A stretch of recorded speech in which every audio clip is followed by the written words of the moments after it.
my God, it's going to snow tomorrow. What are we going to do? We're not going to be able to function or live. How will we ever be able to play sports in America ever again? Oh, wait. It's late frickin' November in the Midwest, for the love of God. We haven't had any snow yet. We're not supposed to get anything hitting the streets. Come on. I'm sick of this doom and gloom crap. This is how the weather channels, the local news, get their clicks, get their viewers. But you people don't care. You're not here for the weather. Because thank God the NFL hasn't changed the rules yet. Yet. No, it is time for Sports Frenzy 2.0, your favorite politically incorrect sports talk. Here it's November the 20th, 24. This episode will drop early Thursday morning, the 21st, when we're supposed to get our first Blizzard-geddon here in the upper Midwest. Whatever. Pull out the horn of disgrace early. I like that. Yep. That is my brother from another mother, the maestro, Kevin Crane. And that, of course, is the smartest man next to me on the face of God's green earth, the conquistador, Dave Height. Thank you for coming aboard with us for another, hopefully, hour and a half extravaganza. Might run a little long, still dealing with football season, but NASCAR is over, although there is a lot to talk about in racing this week. So we will get into it right now with football, looking back at last week's games. Big Thursday night matchup between the Commanders and the Eagles. Interesting game from what I saw of it. Didn't subject myself to the entirety. Here's the thing. We all picked the Eagles. All 8 of our panel members picked the Eagles, and we were dead on, spot on, perfect. Because, number one, Jaden Daniels in this 3-horse race for Rookie of the Year has gone from being way out front and first to now falling back, in my opinion, to second. And I think Bo Nix has jumped him. Now, it's all going to be a matter of when do these guys hit the rookie wall. We'll talk about Caleb Williams in a few minutes in response to the Bears' valiant effort, once again, undermined by the idiotic coaching staff.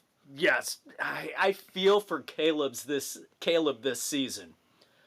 This is more about not destroying him, trying to save him, because this coaching staff is not doing any development work at all. It's so bad. And the sad, we're going to put this out there right now.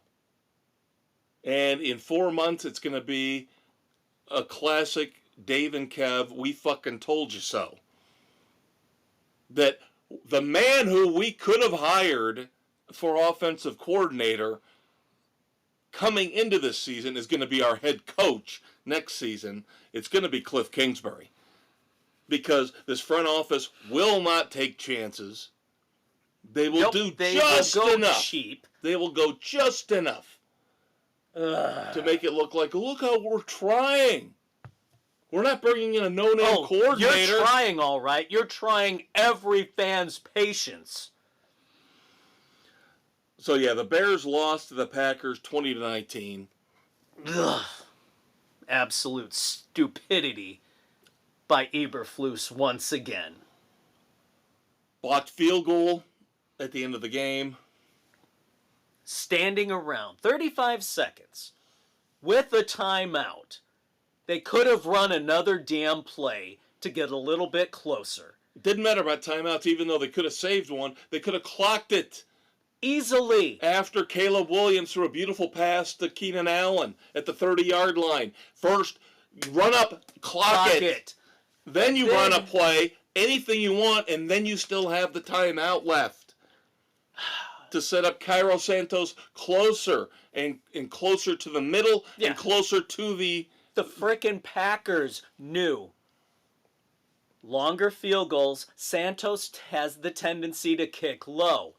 They knew the left side of that Bears special teams line was weak. They knew what to exploit, and they did. And shame on Matt Eberflus and the Bears special teams coaching for not knowing that about their own damn team and trying to shore it up. Absolutely he's dead fucking man walking. pathetic. He is dead man walking. Sorry, we get off track a little bit, but usually we do talk about the Bears first. We didn't even bother to pick that game because we figured the Packers were going to walk all over the Bears. And again, valiant effort. The offense looked so much better.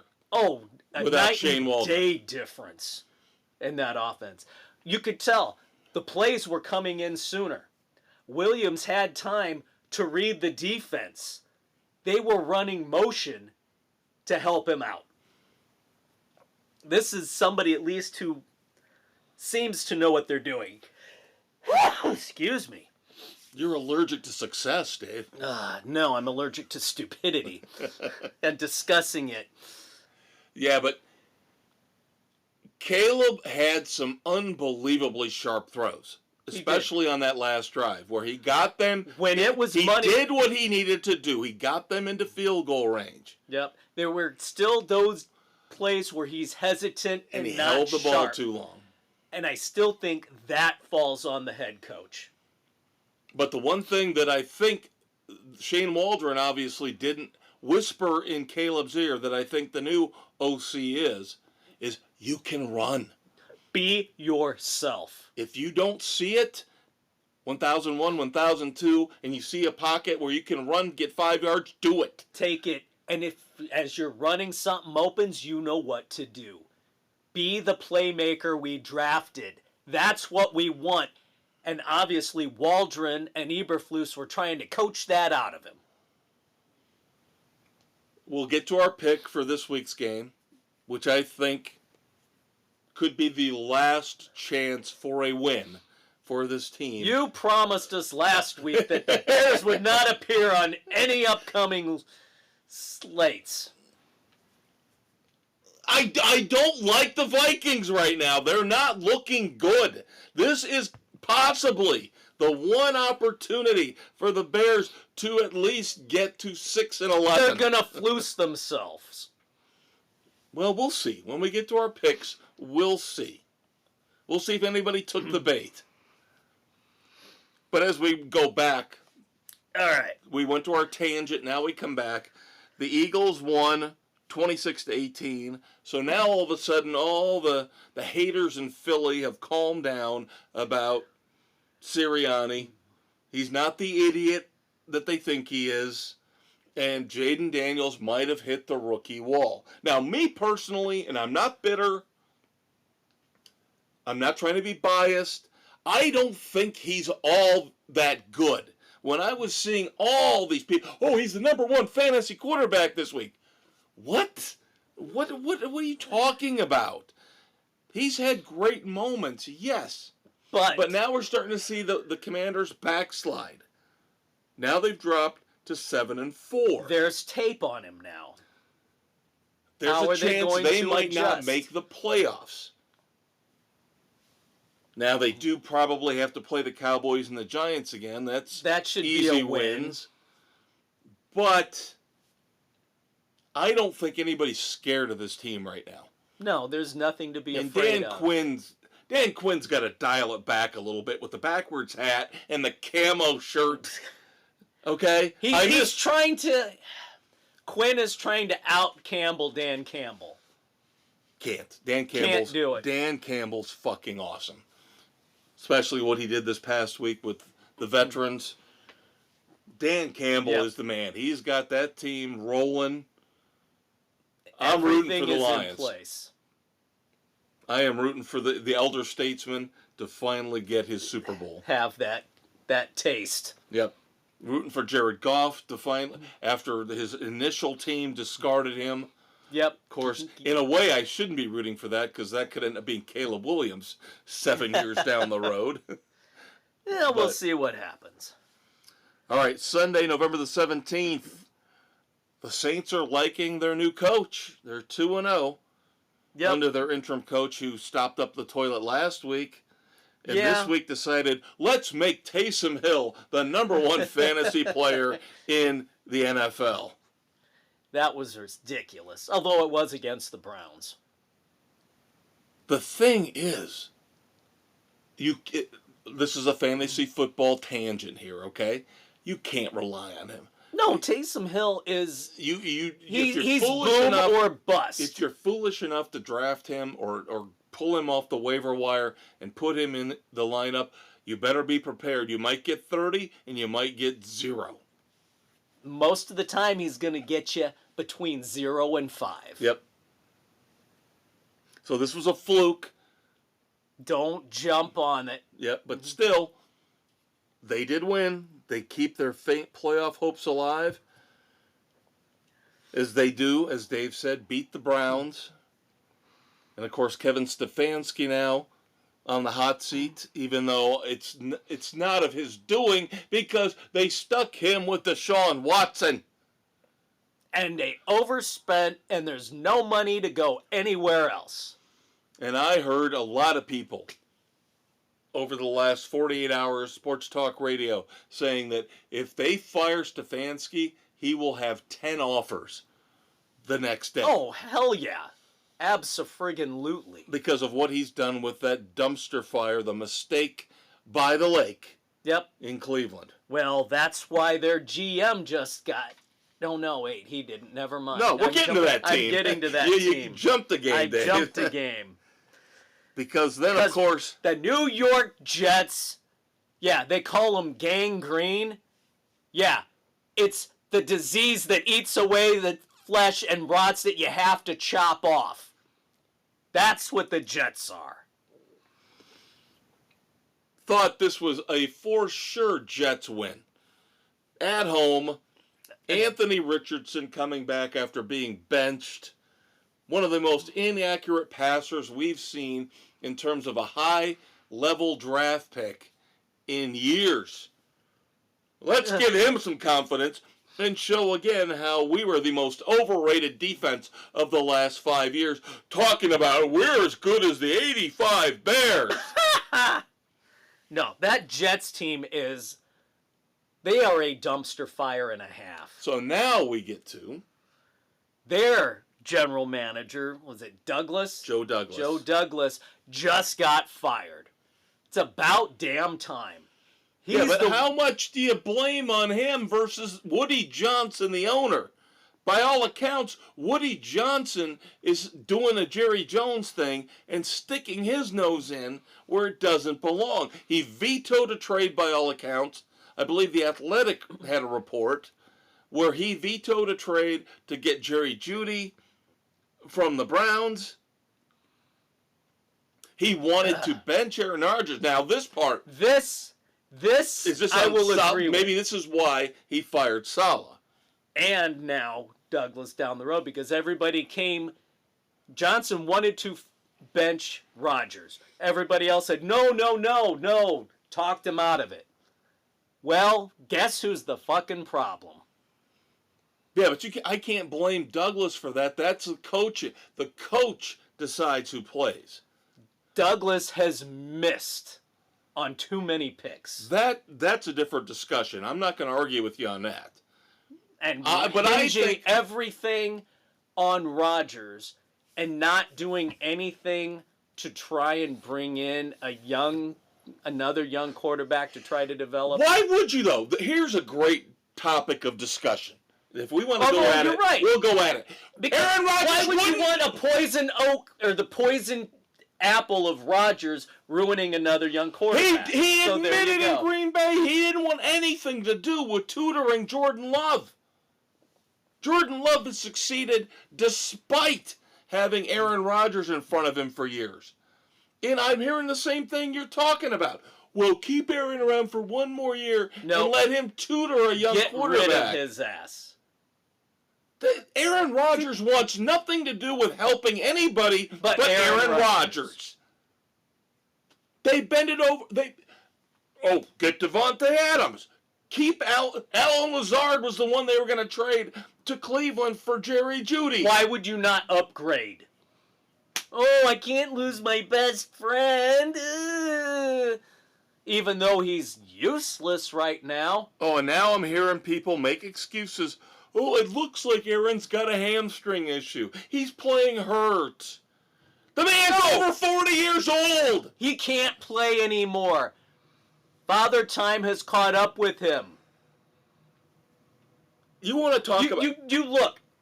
All right. Aaron Rodgers, Tom Brady. What do? Brady takes care of himself. Does all the healthy stuff. What does Rodgers do? Goes and drinks ayahuasca and sits in the dark caves and doesn't give a rat's ass about anything. Doesn't he drink cayenne pepper water? Yeah, there's that too. Ayahuasca? Or whatever it I don't know. Whatever it is. You look at the two. Who was the most successful? Who is in the better shape? And that leads me to a discussion I wanted to bring up. And I'm glad we got to this point. We're not going to bring up the baseball, the football, the Rock and Roll Hall of Fame, but again, Dave and I should be running everything. I'm getting a little sick and tired of the MVP talk in the NFL. Oh, God. And it goes back, it ties around to Aaron Rodgers. Because how many has he won? 4? Yeah, why? For what? And he's won 1 Super Bowl. But we can't give it to a running back. We can't give it to a wide receiver. Why? We can't give it to a defensive player. Why it's not? It's got to be a goddamn quarterback. And now finally, maybe, this year, we're realizing that Lamar Jackson isn't the be-all, end-all, and we might actually have to give it to Josh Allen? Finally, we're realizing this? Beyond the fact that Saquon Barkley should be in the discussion as a running back. Joe Mixon. I am so tired of the narrow-minded thought when it comes to MVP, especially in the NFL. A quarterback. It's not always a quarterback. Before he got hurt, you could have made a case for Aiden Hutchinson. Does Aaron Rodgers really deserve to have that many more MVPs than Patrick Mahomes? Abso-friggin-lutely Does Lamar Jackson deserve to have more MVPs than Patrick Mahomes? Absolutely not. Case closed. It's a sham. It's stupid. And number one, you got to start opening this up to other positions beyond quarterback. And Aaron Rodgers and Lamar Jackson are examples 1A and 1B of why. 6 MVPs between them, 1 Super Bowl. Oh, speaking of Lamar Jackson. Shit the bed in Pittsburgh. Pittsburgh didn't score a touchdown and still beat the Ravens. 18-16, good for you. Field goals, baby. You've got Mr. Boswell, your kicker in fantasy football, so good for you. But then the horrendous last play, trying to get the 2-point conversion to tie the game, was just embarrassing. That was bad. That was about as bad as anything you could have witnessed. But Lamar Jackson, again, did not show up when he needed to. And this Ravens team is underperforming. This team has the talent, by all accounts, should be right up there at the top of the AFC.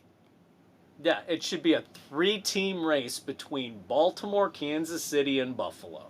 But instead, Pittsburgh is now in that discussion among those 3 teams, with the LA Chargers all of a sudden very interesting and entering into the discussion.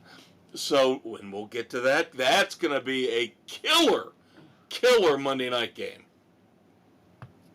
Crucial, killer Monday night game. But Russell Wilson continues to validate the call by Mike Tomlin to sit Justin Fields, screwing the Bears, but on a conditional pick, but hey. Russell Wilson has not lost yet. Now, he did not look good in this game. No, this was his worst game. We'll see where this goes. Not the strongest of Ravens defenses. Yeah, this has got to be the worst Ravens defense in a long, long, long time. But still, they kept the touchdowns from being scored. 18-16, the Steelers win. Maybe, even though people think he's an asshole, Sean Payton might know how to coach football. I think we had that discussion.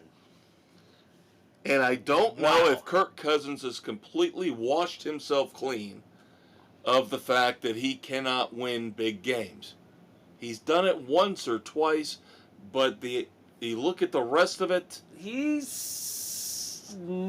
does not show up when it counts. Yes, and what does this say about Raheem Morris as a head coach? We picked Denver to win this game. We did. But not by this amount. No. 38-6 drubbing. Wow. Yep, so the NFC South, along with the AFC South, the two weakest divisions in the NFL by far. If the Buccaneers, if they were healthy, yes, they're getting Mike Evans back this week, there's still a chance for them. There's still a chance for the Saints. Yeah, because the Falcons so are 6-5 in winning that division. Eesh. Just yeesh. And what's the excuse for Atlanta? You got Kirk Cousins, Bijan Robinson, Drake London, Darnell Mooney. You've got the Kyle talent Pitts. there. Blah. Big time upset in Santa Clara. Yep, we all went down together on this one as the Seahawks took out the 49ers 20-17. And I don't know I will stay with the 49ers. I will stick with the 49ers. But there's just something wrong there. I think the problem is they have not been able to develop any chemistry because everybody's dinged up and hurt. In 1 week it's Kittle, or it's Debo, or it's Jawan Jennings, and of course Ayuk out for the year. And now Purdy's got a throwing shoulder. Back. I don't think they've been able to establish any kind of offensive chemistry. No. But where's their vaunted defense? Bosa hurt. Oh, there's a shock. So, kudos to Seattle. There's another team, on offense at least, that has the talent to be a solid playoff contender. But you're not getting the ball to your two big receivers. But you look at it. Geno Smith is capable. Not great, but capable. Kenneth Walker's a great running back. Then you've got a three-headed monster at receiver with Metcalf, with Lockett and Smith and Jigba. And Smith and Jigba has been getting the bulk of the work. Yeah. I am not writing the Seahawks off. I am not writing the 49ers off. This is a very interesting, down and dirty slugfest we're going to see in the NFC West. You have got four teams that are going to be fighting it out until the bitter end. All there, beating up on each other. Cardinals, Seahawks, Rams, and 49ers. And, of course, the game of the century, the game of the millennia. Oh, the game of this week. For this week, yes. The game of the week. And we almost all called it, except for poor Doug. Yep. But the Bills in Orchard Park take out the Chiefs. Great for them. Beautifully done. Great for them. Great play from Josh Allen. That was a good game. Yep. It was a very good game. Who didn't show up, though? Again. That would be one. Travis Kelce. I am so goddamn sick and fucking tired of seeing those two idiots all over my TV. Chunky Soup, one of the most disgusting, creepy ads ever. And then these two eating cereal. I am sick of them. Gee, Travis, how about you fucking focus on football instead of all the social media and your commercials? Where are your priorities? Oh, you forgot Tay-Tay. Where are your priorities? I do not think the Chiefs are going to three-peat. No, they're not. They have too many flaws. The only thing working in their favor right now is our next game. Yep. Once again, I think arguably the most dangerous offense in the NFL cannot get any help from their defense in a great Sunday night game. My God, the Chargers, but again, the Chargers almost shit the bed again. They did. A la Brandon Staley. But the difference, you got a coach who won't allow it to happen. Yep, Jim Harbaugh has that team believing in themselves again. But it was close. The Chargers very close. Blasted out to a 21-point lead. And blew it. And I could have said, don't let up. Don't let up. You know damn well this team. Bengals, Burrow, Chase, Higgins. And what happened in the second half? Burrow, Chase, Higgins. Yeah. And I will say this. People, I know you love Joe Mixon because he's on your fantasy team and he's putting up unbelievable numbers with the Texans despite missing, 3 games? Yeah. Still putting up ungodly numbers. Chase Brown, the kid that the Bengals have got. He's a There's machine. Nothing wrong. They didn't get a huge drop off at running back. No, they did not. It's the defense. The defense is not good. They're not playing with any synchronicity at all. No. Now this game was going down to the wire. Justin Herbert looked a little shaky at times, but did complete one huge pass to Ladd McConkey. And then, as opposed to the Bears, which you referenced earlier, said, no, we're not going to settle for a field goal. We're going to run our offense. We're going to run at least one more play, get closer. Oh, gee, Dobbins broke free to get the touchdown, putting the game out of reach. Chargers win on Sunday Night Football 34-27. That was a hell of a game. Now, I would love to see Justin Herbert get a little more confidence. He still looks a little shaky to me. In situations like this, he did have a big fumble. But he is doing the same thing Caleb Williams did this past week, running the ball more. Yep. Do not sit in the pocket. 1001, 1002, take off. Yeah. Be the game maker. Yes. Be the leader. Take charge. I still think Justin Herbert is a top 5 quarterback in terms of talent. He just needs Harbaugh to give him that little extra push. He's getting there. He's getting really close. Really close. Getting close. We'll see if it actually develops. And then this is the one I should not have put on the slate last week. Dallas should not be on the slate ever again. I don't think season. they will be. Oh my God. In Jerry's house, it's falling apart. That's scary, man. That footage, did you see that? Piece of and sheet there was a metal guy falling. close by when it hit. Yeah. That you could have been looking at a final half. You could have been looking at a Final Destination movie. Yeah, that guy could have been cut in half. Pieces of sheet metal fall.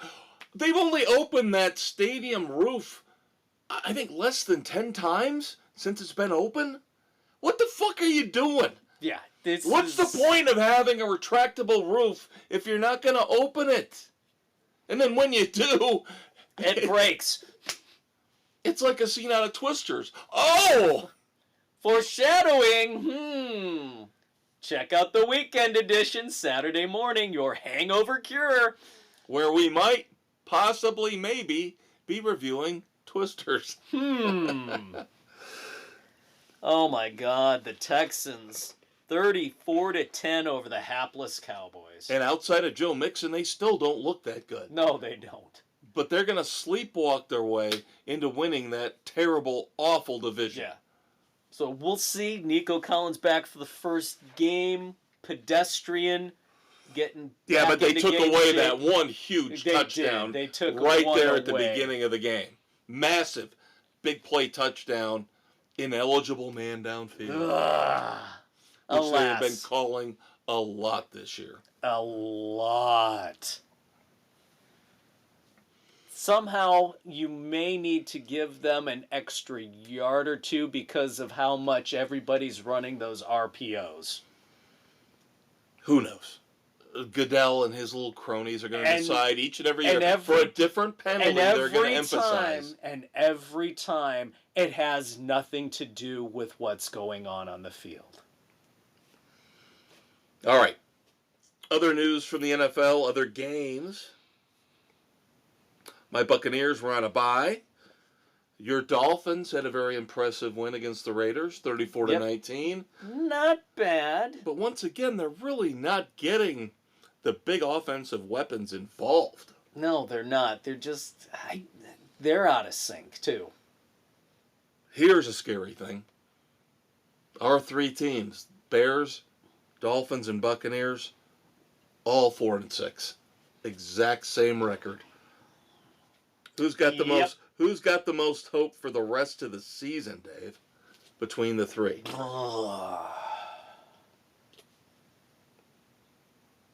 I'm going to say the Bucs. That's a crapshoot. It's between the Bucs and the Dolphins. Yeah. If the Dolphins can get their offense in sync, there you go. But I think I agree with you. I will take the Buccaneers just by an eyelash because they get Mike Evans back now. And even though they lost the tiebreaker to the Falcons, you've still got the Saints, the Panthers. Yeah, they've got the but easier road. You guys have got the Jets and the Patriots. Right. So it's... Note how we did not even discuss the Bears. No. No. Because they'll be lucky to win another game this week. The NFL Combine will stay in Indianapolis at least for the next 2 years, 2025, 2026. And why wouldn't you? Why would because you move it? It's the best fucking city in the country. Everything is so centrally located. Little bit of TV news. I got rid of HBO Max this past week, so I don't care. But if you're into the Hard Knocks thing, finally, this year's in-season Hard Knocks with the AFC North. So we're going to have 4 teams involved. Of course, the Ravens, Bengals, Steelers, and Browns. The Browns part of it could be interesting. Could be, but it's all just fluff pieces to promote the teams. I watched the Bears just because it was the Bears, and it was the most disappointing, lackluster, blah viewing ever. But didn't we learn a couple things? That's the thing. It was too much time to invest for what we learned, but we still learned a couple things. Yeah, Ryan Poles is a dipwad, and Eberflus is a moron. But we knew that. But the whole thing with Velus Jones... My God. We could have had a 4th-round pick. We wouldn't have known how stupid Ryan Poles was if it weren't for Hard Knocks. So Hard Knocks in season with the AFC North will debut on HBO Max December the 3rd. We should have known how he was going to develop and work with Caleb Williams, because the pieces they showed of those two meeting were painful.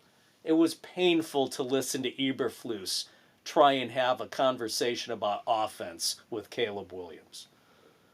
And a lot of people, not just in Chicago, but outside of Chicago, are listening to his press conferences and just saying, what do you pull out a book of generic inspirational quotes? Oh, we're working on that. We're having meetings. We're addressing it. You've been addressing these same damn He's not issues. a leader. He's not a leader. Not even close. And again, if we had any kind of leadership in terms of our president, our GM, the actual ownership We would be salivating right now talking to John Gruden, asking him, please, please, just blank check. Tell us what you want. You're from around here. The fan base. Look at the Giants this week. What the Giants are doing is pathetic of an organization. Hey, it's coming to veto time. Bobby Cutlitz is coming back. And they're doing it all just to energize the fan base for a couple more weeks to sell a few more tickets. The Bears aren't smart enough to do this. No, they sit there and they talk about a couple weeks ago benching the number 1 overall pick. Draining all kinds of enthusiasm and energy out of the locker room, out of the fan base, because they're idiots. And every time I hear the Jets listening to New York sports radio talking about how stupid Woody Johnson is as an owner, I'm like, why don't you check out the McCaskies? It's the same thing that can be said about Chicago. Okay, so the Chiefs. A little bit on the Chiefs before we move on to this week's picks. Only 5 games this week. That's how bad the slate is this week. It's not in good. the NFL. But of course, we mentioned the Chiefs got beat by the Bills. Just want to point out, because this is one of the rare times we get to rub salt in the wound with the mighty Kansas City Chiefs and their idiot head coach, who I cannot fucking stand. That stupid new State Farm commercial. Babaruski!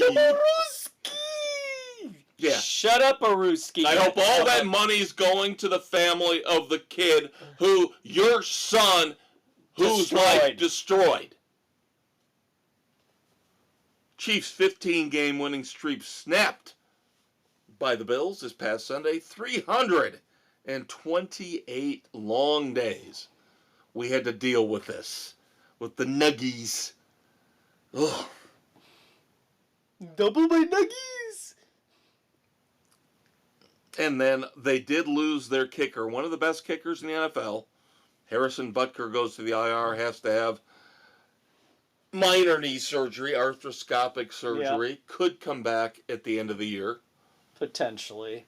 So we'll see how that goes. And we'll see if they get Isaiah Pacheco back. Supposedly practicing. We'll see. That will be a very interesting scenario. Because Kareem Hunt's been really good. He's been solid for him. Do they create a two-headed monster in the backfield, which will screw everybody who has Kareem Hunt and Pacheco? More than likely. Or do they? I would imagine. Here's what I would do.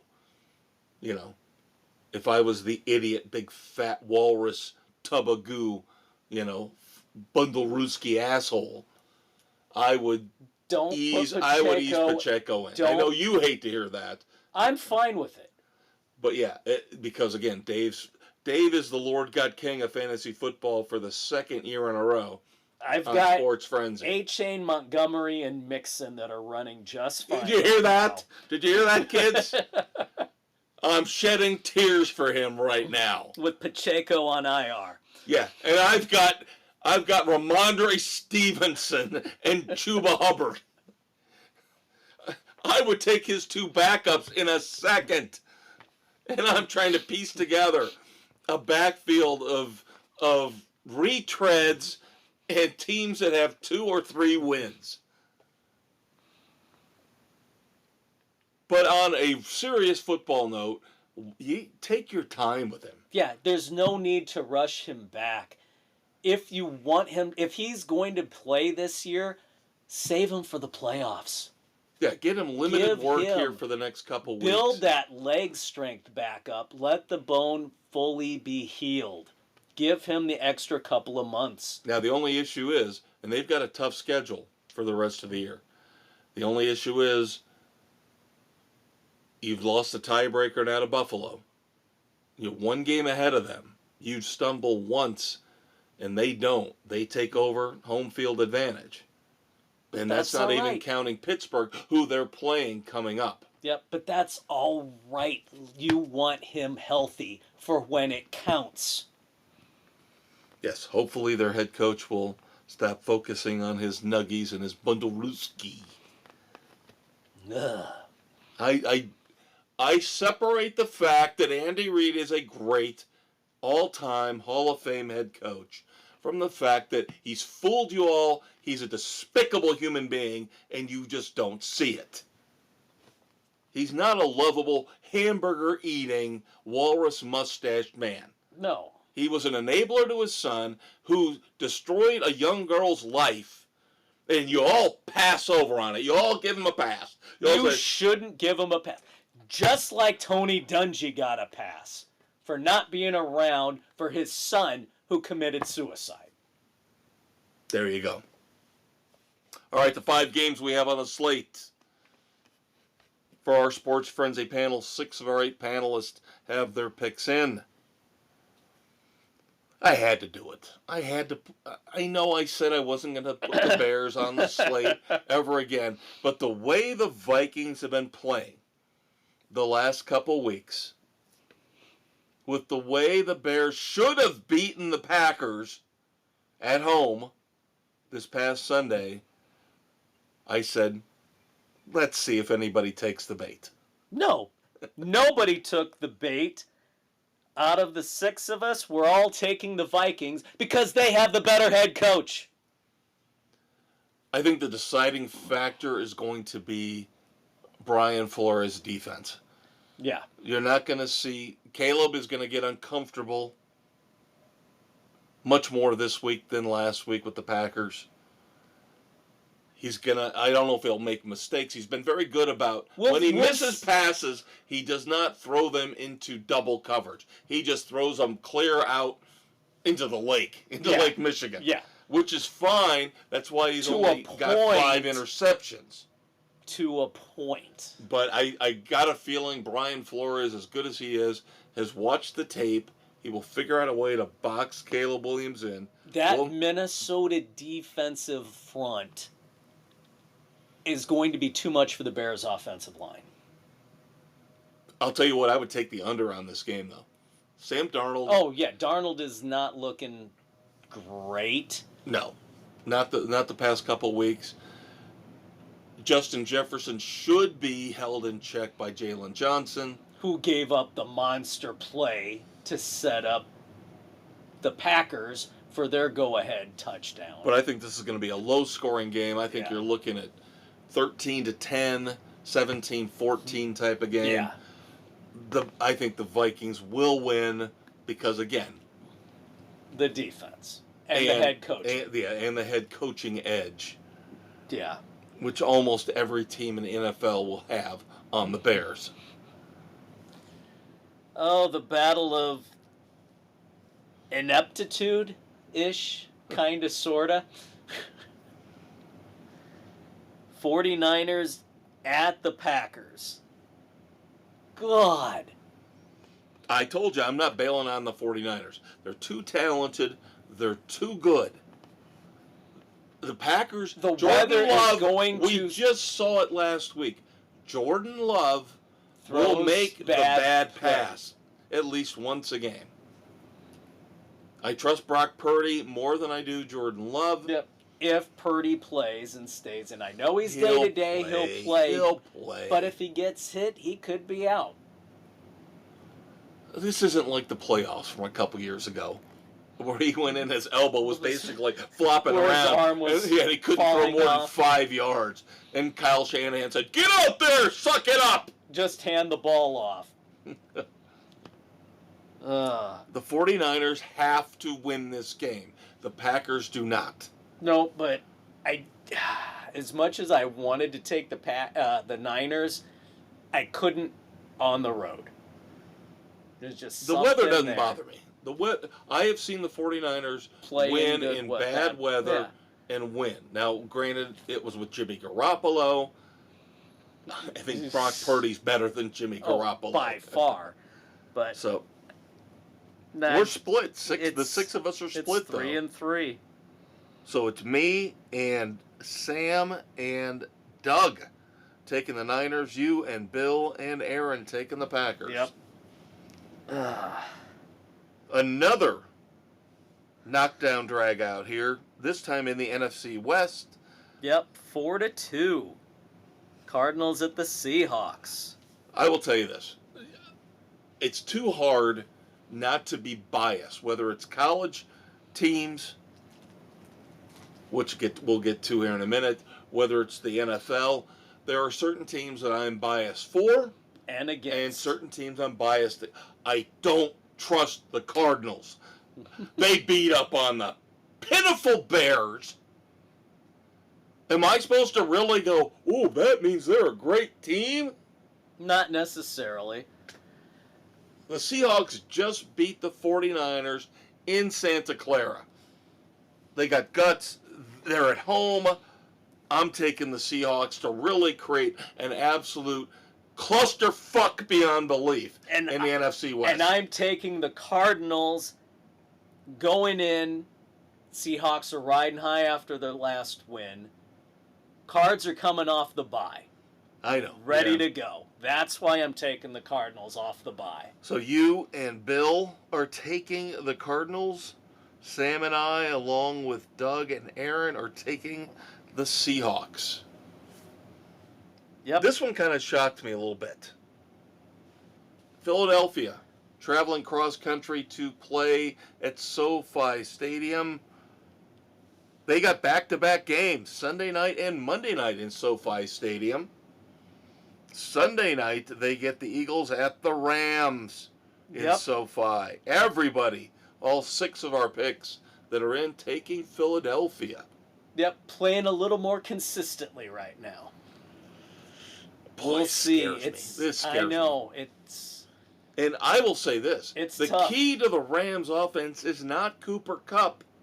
It's Puka Nacua. Yeah, you got to stop Puka. If Puka Nacua has a big game, the Rams win. If he's held in check, it's the Eagles. Now, all teams day have long. been figuring out how to stop Kyron Williams in that running game. I just think the Eagles have too many weapons, especially with the man we mentioned earlier who should be in consideration for MVP, Saquon Barkley. Yep. Run, Saquon, run. And then they stick around, the TV crews, the media. Yep, makes it easy for them, doesn't it? Well, except it's a completely Except different a network. Different network, but, you know. Monday night, November the 25th. Massive, huge implications here in the AFC. Baltimore Ravens, yes, coming into SoFi Stadium, this time to play the Chargers. I'm happy to see different teams like the Chargers getting some TV exposure. Yes, they much needed. And hopefully now with the collapse of the Cowboys, we're going to see get away from any of their games the rest of the season. Them and the Jets. Yeah, just bye-bye. Don't need you, don't want you. Let's see some more Cardinals. Let's see some more Falcons. Some of the teams that we don't normally get to see. Yep. Let's have some fun with it now. Just like with the 49ers, here's my thinking. The Ravens need this game more than the Chargers do. They really do. Because if the Ravens lose this, then they're going to start questioning Jim Harbaugh or John Harbaugh. This is the Harbaugh Bowl, by the way. It's the Harbaugh Bowl. If we did not point that out already, this is the Harbaugh Bowl. So I got my Harbaughs mixed up there. Will John get the better of Jim once again? I think he will, but if they do not win this game, and you pointed out the Ravens defense could be the worst it's ever been under John Harbaugh. This calls into question John Harbaugh. This calls into question, have we overrated Lamar Jackson? Yes. And then, does this continue the ascension of Justin Herbert with an actual good head coach? We will see how it goes. I am just going to go with the desperate team. The more desperate team is Baltimore. And I still think Baltimore has a better defense than Cincinnati. And so that will be the difference. Out of the 6 picks we've got in, everybody but Aaron. Aaron's taking the LA Chargers. The rest of us taking the Ravens. So, there's your NFL recap. I can't do this. Dave has a way of setting up our pick sheets, last week's and this week's, and I don't know what he does or what kind of voodoo magic he does, but It just works. So we move on to college football. Here on Spotify, Good Pods, Pocket Casts, Apple, Overcast, Castbox, Amazon, Audible, and iHeart Sports Frenzy, baby. Otherwise known, of course, as iHeartRadio. And don't forget to check out the Facebook page. Each and every Thursday night, you will find our weekly picks all the way through the Super Bowl. And then we'll be starting up with NASCAR again. Yes, we will. And then not far behind will be baseball and NCAA tourney time, and it just goes on and on and on. They say March Madness. We'll see if we talk about that in the weekend edition. But spring is eternal, so is Sports Frenzy. It's always there for you, kids. Yes, it is. All right, Miami was on a bye. 9-1. Notre Dame beats Virginia 35-14. They are 9-1. Notre Dame is 6th in the AP. Miami is 11th. Notre Dame in line. I did not think of this for local implications. Notre Dame is in line for hosting the first round playoff. The projections I saw. Alabama, Notre Dame here, outside, just a few miles outside of the studio. Yep. That would be big. That could be interesting. In December with the cold. That would be monstrous. Yep. That would be insane. Lots of games to go, though, before we get there. Way too much. And you wonder if not playing a championship game under the 12-team format will help or hurt Notre Dame. Will more teams jump above them or more teams slide behind them? Could be very interesting. And the other big news for Notre Dame this week, they agree to a home-and-home series in 2028 and 2029 with Texas. Woo, doggy. Oh, well, I can't pull out my old excuse about Notre Dame with a cupcake schedule. That, they have been trying to schedule some pretty tough games. Yep. They haven't played Texas in decades. We'll see. Now, you don't know what the situation is going to be. Will Steve Sarkisian still be with Texas at that point in time? Who knows? Big game this weekend, of course. We'll get to it in a second, but deservedly so, because you find the right guy after decades of futility. You pay the man. Indiana University gives Curt Cignetti an 8-year, $72 million extension that will carry him through to 2032. Oof. We've seen how these overreactions go. Didn't see what the buyout is. No. If one of the big SEC schools or one of the other Big Ten schools. Now, I would think he would jump ship if he was going to out of the Big Ten.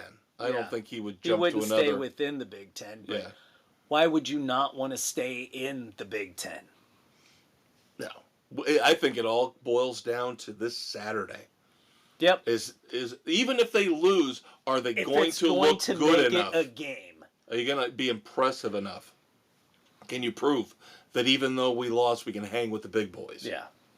That's going to be the telling game this week. In the college football playoff rankings. Now, your top four don't really matter.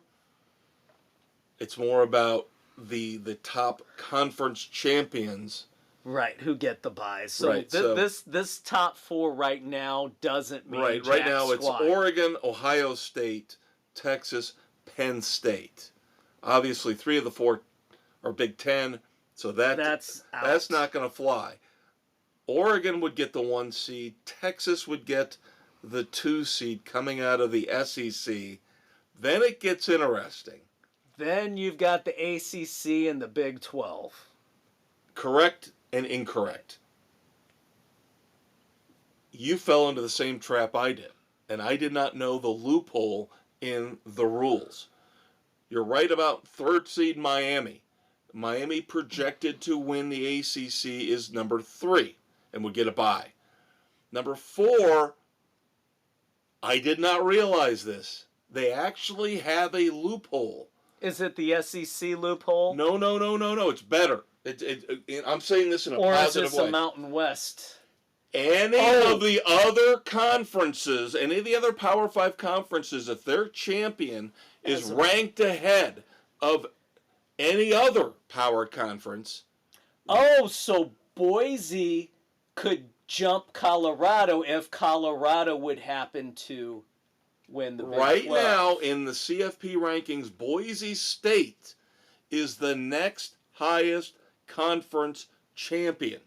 Ooh. Therefore, they get the number 4 slot in the first round bye. BYU, because they lost. Oh, that's right. BYU's there, and then you still even have... BYU and Colorado are, Big 12, as you mentioned.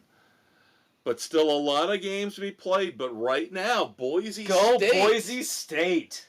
I did not realize that the Mountain West and the other conferences had that. Where if they are actually that good, they can jump one of the other big power conferences champion. And then, of course, the epic collapse for Florida State continues. Wah, wah, wah. 6 players have decommitted from their 2025 recruiting class. Amazing how the fortunes have changed in 1 year for the Seminoles. Unbelievable. Yeah, that's just an epic collapse. Now, we're not going to go through every game that we picked from last week. We'll just hit the highlights. We did mention, and I'm just going to jump around here. We did mention that BYU lost. Kansas came in and beat them 17-13. Devastating BYU's chances, as we just mentioned. They would have been in line for the number 4 slot and the bye in the CFP. Yep. Then Georgia took care of business at home against Tennessee, 31-17. Yep. And Tennessee, there's just something wrong with that team. I expected them to be a lot more powerful on offense this year. Yeah, and they're just not. And they're going to... Here's the thing. Here's the thing, Dave. Everybody said, the 12-team playoff, we're not going to have arguments.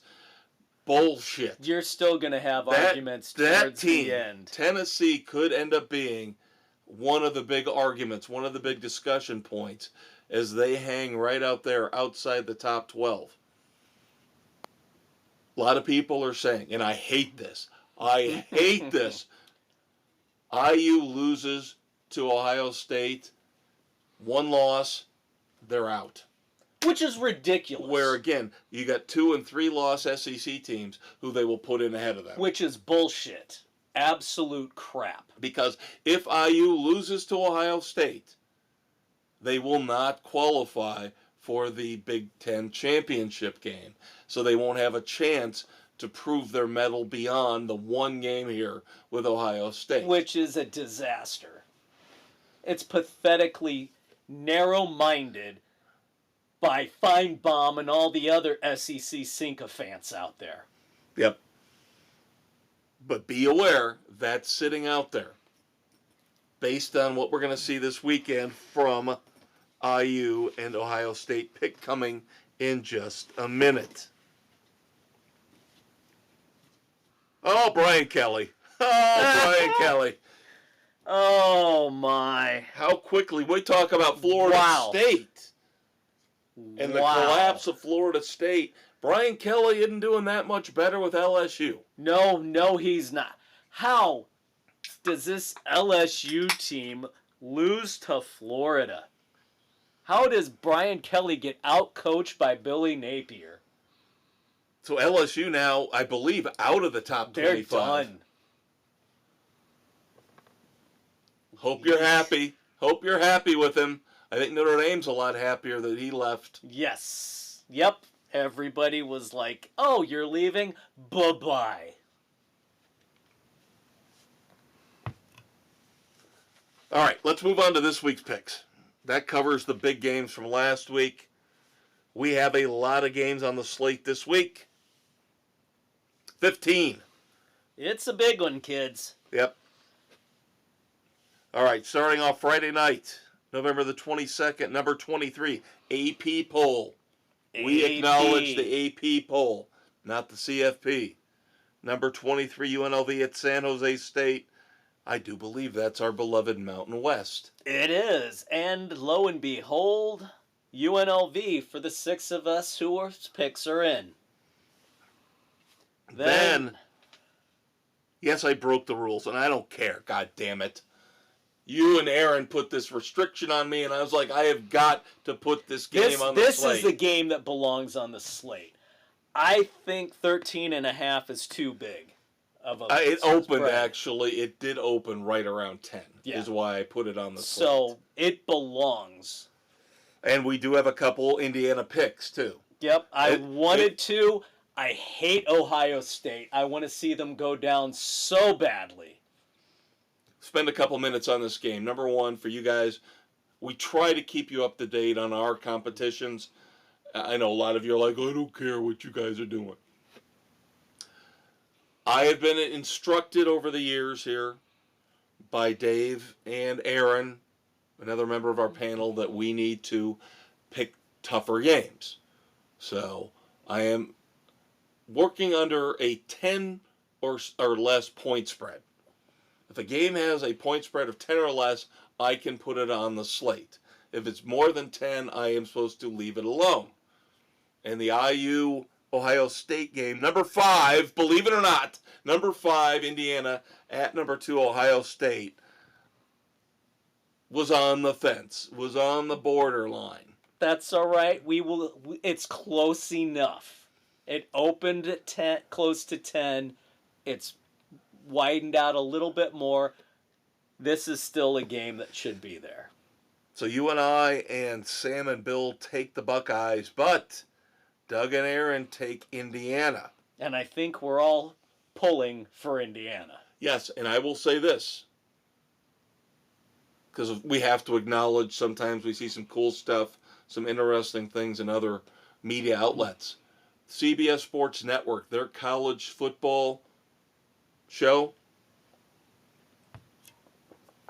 You've got Randy Cross on it. You've got Rick Neuheisel on it. Yeah. They've got 4 very reputable panel members. 3 of the 4 took the IU pick. 3 of the, and this is straight up. This is not with points. Right. They took IU straight up. They have a chance. They are looking pretty good. I took Ohio State because it's at the Horseshoe. Yeah. But I still don't like Day. There's just something that's not right with that game. And I don't think Ohio State makes it through the playoffs. No, they won't. They're susceptible.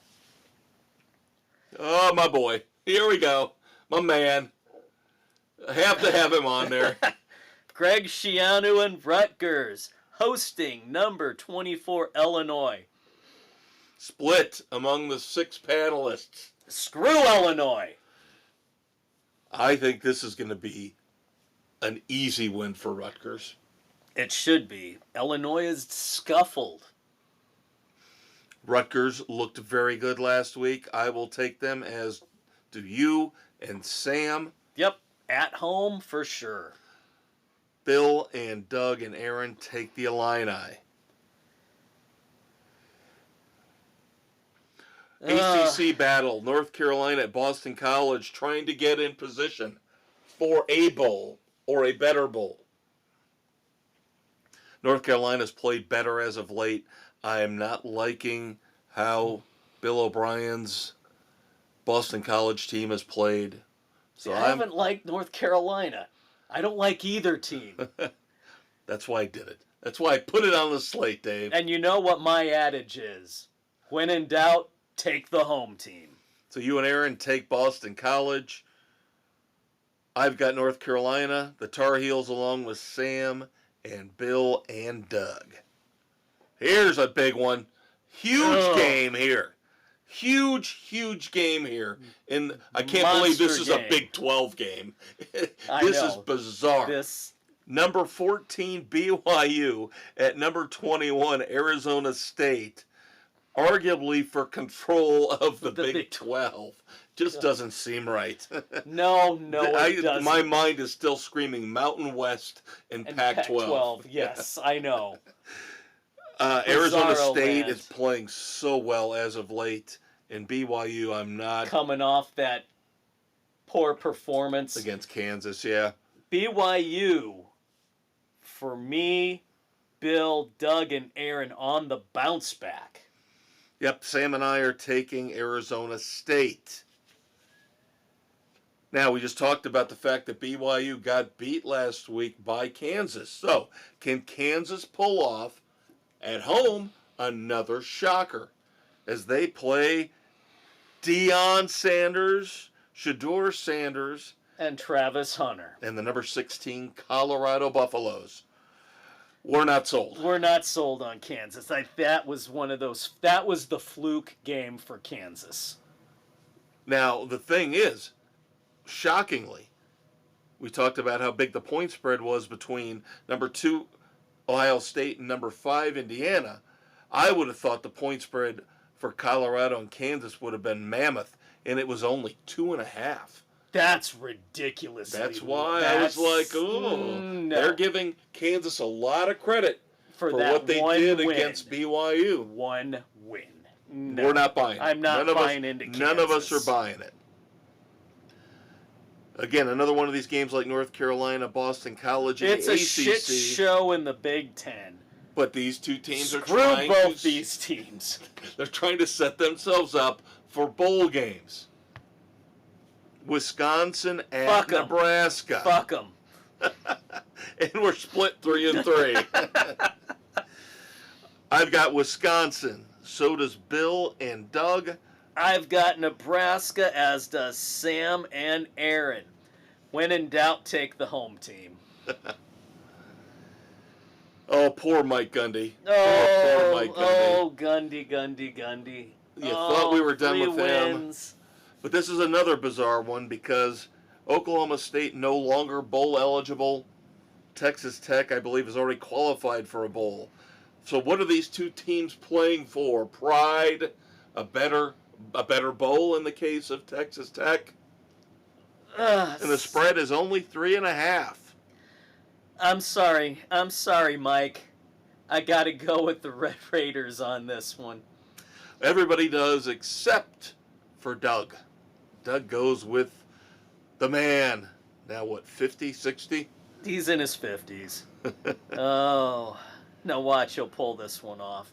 Hasn't won in... Oh, you know goddamn well. He hasn't won in how many weeks? 1 or 2 of these games. How many weeks has it been since Oklahoma State's won? A long time.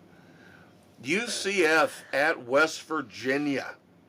I don't understand how UCF is favored on the road by 3. That boggled my mind because they're not all that. No. So we're split on this one. Sam and Bill and Doug take UCF. The sane people, which would be me and Dave and Aaron, take West Virginia. The Mountaineers. And how far back are we behind Sam and Bill? Yeah, that's the sad thing. Sam picks chalk. I swear to God, that's all Sam does. He looks at the point spreads, and he takes 95% of the time, he'll take the team that's favored. And it's working. It's working for him. Right now, as Dave alluded to, in our football picks, Bill and Sam, the older guard of our 8 panel members, fighting it out, and Dave and I are sitting there double digits back. Yes, it's not even funny. No. But we'll get him in fantasy football. Maybe. Well, Sam's having a good year. Sam and I have the same record. Yep. I'm ahead because my team's put up more points than his. Yep. But I think head-to-head we're split. So. Yeah, but tiebreakers are points, total points. Total points. So. Yep. All right, another one of these where it's middle pack. We've gone from the ACC, we went to the Big Ten, now we're back to the ACC with Pittsburgh at Louisville. Two teams that a month ago, very highly regarded, very highly ranked. And they both kind of just flittered away. And Louisville, now the point spread on this boggles my mind. 8.5? Pittsburgh's not that bad. No, they're not. I know Louisville at home plays very well, but that seemed a little high. We're all taking Louisville. Still, We're still all taking Louisville. Number 15, Texas A&M, still trying to fight their way into that top 12. Yep. 2 losses. Yep. Going into Auburn. Again, could be tricky. The point spread's only 2.5 in favor of A&M. We're not buying it. I'm not buying into the low point total. None of us are. All 6 picks that are in right now take A&M. Yep, they are the better team. Number 22, Iowa State at Utah. Utah suffering through a bad run here, a very bad run. I almost took them because they can't lose another one, can they? More than likely. But again, Iowa State, they fucked us how many times? Yep. Everybody's taking Iowa State except for Sam. Sam's going on a limb with Utah. Virginia Tech at Duke. And a third middle pack ACC matchup. God. I like the way Duke has been playing. Duke has been playing pretty damn stout. And this is another one where I look at the point spread and I go, why is Virginia Tech favored by 3.5 at Duke? I have not seen where that would be a thing. But it's you and I. Yep. You and I are taking Duke. Sam, Bill, Doug, and Aaron take Va-Tech. We got to start catching them at some point, right? You got to pick different, yeah. Yep, you got to pick. Now, you and I were almost identical last week. At least this week we've got a little bit of more dissent. Yep. Now, rivalry week has kind of gotten broken up here because of the realignment and the changes in the conferences. So next week, technically, I believe, is quote-unquote rivalry week. But we've already seen a lot of these rivalries games play out already. Yeah. And here's another one. Okay. It's not a Pac-12 game, kids. No, this is a Big Ten matchup. Oh my God, USC at UCLA. Gonna take a while to get used to this. Good Lord. No love for UCLA. No, and they've been playing better as of late, so I'm a little concerned about this, but Lincoln Riley, you've got to win every game you possibly can right now. Your job requires you to win this one. Yep. USC for all 6 picks that are in right now, and finally heading back out to the Mountain West. Yes, we are partial. We love the Mountain West. They are like that second-tier conference that we root for. Yes, they are. If the Pac-12 had been smart, they would. The 2 schools would have absorbed the Mountain West and created another juggernaut conference out on the West Coast, but no. Boise State. And we still haven't heard. Both conferences still need to add schools. They do. I thought that would have happened by now. They should have just merged and have been done with it. I know. I don't understand the powers that be and why they didn't just see the simple, obvious solution. Because we have to fucking run everything. Colorado State at Fresno State. This is another one that Colorado State is playing great football right now. And Fresno's favored at home by 3. I guess that's basically saying the game's even. The home team gets 3 points. Bill and I taking Colorado State. The rest of us take Fresno State. Again, when in doubt, I take the home team. For good or bad. All right, so that'll do it for our football picks, our recaps in the NFL and the college ranks for this week. Now we move on. We've got baseball to talk about. We've got NASCAR news. No more picks, obviously, Nope. until February and the Daytona 500.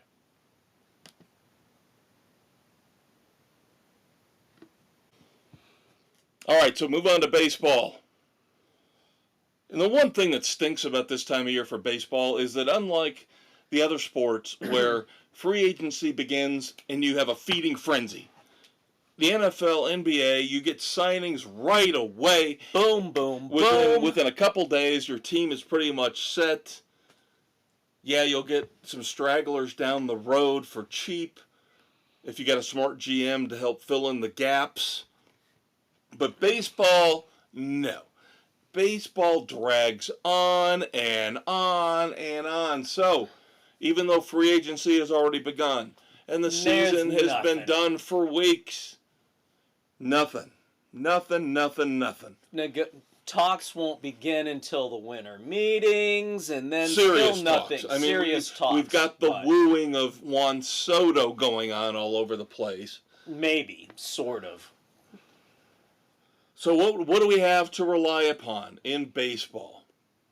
Awards. So tomorrow will be the MVPs as we tape here on November the 20th. We do have Rookie of the Year, Manager of the Year, and the Cy Young awards have been announced. And again, no surprises. All of this stuff, doesn't matter what sport, it's all been figured out ahead of time. There's never any shockers. No. Rookie of the Year, Paul Skeens, pitcher for the Pirates. Oh, gee, color me surprised. And then in the American League, starting pitcher for the Yankees, Luis Heel. Manager of the Year, Stephen Vogt of the Cleveland Guardians in the American League, and Pat Murphy of the Milwaukee Brewers in the National League. Cy Young, Chris Sale of the Braves in the National League, and Tarek Skubal in the American League of the Detroit Tigers. So there you go. Nothing shocking there, really. Nope, not at all. Of course, you heard New York fans bitching and pissing and moaning about Manager of the Year. Why didn't our guy with the Mets get it? He is so awesome. Shut up! If you people haven't figured it out by now, we hate New York fans. Entitled bitches that they are. News for our teams? Nah. You won an award. The White Sox won an award. Yeah, worst team in baseball. No. Garrett Crochet won. Comeback Player of the Year. So he should have. You should be happy. I would be more happy if they weren't shopping him on the trade market instead of trying to build around him. Can I tell you something, by the way? To show again the ridiculous disparity in baseball. Now, I'll preface this by saying what started my little exploration was the Cubs made some minor moves here over the last couple days. They DFA'd, if you kids don't know what that means, designated for assignment, which means cut. Yep, so bye-bye. To Patrick Wisdom and Adbert Alzolay. Alzolay was their closer at the beginning of the year. And pitched his way out of it. Right, and then Patrick Wisdom is one of these guys the stat geeks love because he hits with huge exit velocity, and the only problem is he hits under 200. Yeah, you can't have that. He can hit you 20 home runs, 30 home runs, but he's going to hit 190. Sorry. Doesn't cut it. Nope, so Patrick Wisdom and Adbert Alzolay bye-bye. Gone. The Cubs fill the gaps by trading for relief pitcher Eli Morgan from the Cleveland Guardians, and then sending some cash to the Los Angeles Angels for catcher Matt Thaiss. So now they've got their left-handed catcher to pair with Amaya. And then Eli Morgan, even though he's a little sketchy, he's got a lot of arm issues, supposedly ended the year healthy. So we'll see. We'll see. Very, very low risk maneuvers, though. But when I saw that Wisdom was coming off the books, that's a couple mil. That's I was a like, good let's thing. see where the Cubs are sitting right now in terms of their payroll. Yeah. And they have, don't let anybody fool you. The Cubs have money. They have money to spend. If they wanted to make a run at Juan Soto, they could. The Cubs are about $80 million under the luxury tax threshold right now.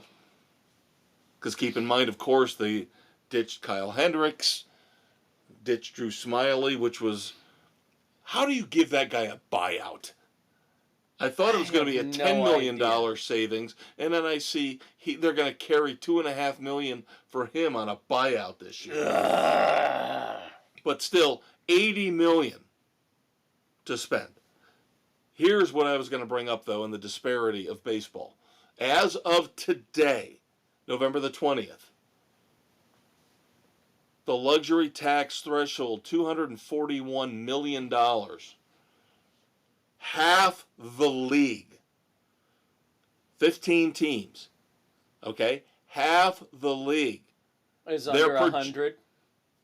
Half the league projected payroll is under half of the luxury tax threshold. Under $120 million. Yeah, that sounds right. So you were close. But yeah, $241 million luxury tax threshold. Half the league has current payrolls of 120 or less. That's pathetic. And now they've got this pitcher coming over from Japan who just happens to have a very low posting total. You mean bribe fee? Yeah. So they're saying the Dodgers are going to get this kid as well.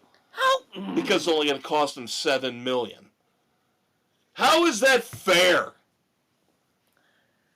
Shouldn't there be some kind of a draft? I thought there was for international players. Yeah, there should be a draft for international players. This is fucking ridiculous.